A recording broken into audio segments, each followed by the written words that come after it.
In this lesson, we're going to go over the contents of this course. The purpose is to explain to you what you can expect to see in the coming lessons. We will begin the entire course with a section called the Metaverse. In that section, we're going to explain the basics of the Metaverse. Things such as what is the Metaverse and what is the opportunity with the Metaverse. We're also going to cover what is the objective of this course in creating your own Metaverse. In the process, we're going to cover some very important information such as what is the Three.js library that we'll be using in the course, and other important topics such as how do you manage physical space in the metaverse? That is, there's 3 dimensions in the metaverse. How do you address that? All of that will be covered in the first block. From there, we're going to move to the second space, which actually consists of 3 blocks. These 3 blocks are linked together and they're very important as they will set the foundation for all of the development that we're going to be doing in the course. We will begin with a block that says First Steps with Three.js. If you've never used Three.js, that's the perfect lesson for you as we will start from scratch.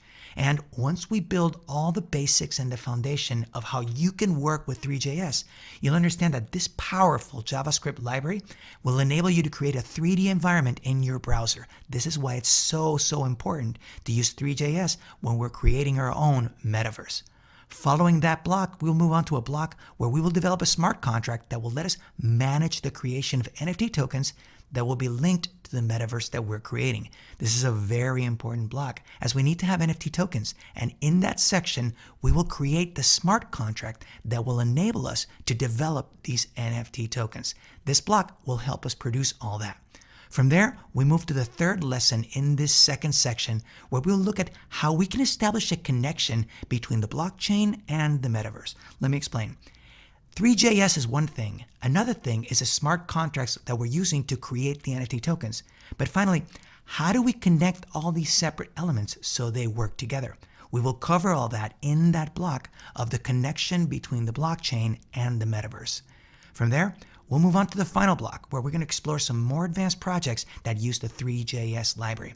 This will let you open up your eyes and see all that is possible using Three.js. In fact, it will set the foundation for you to see how many more projects you can create above and beyond the metaverse that you're going to create in this course. By the time we complete the entire course, we will have covered everything you need to know to create your own metaverses using Three.js and NFT tokens. We have a very exciting course and many exciting lessons ahead, so let's get started.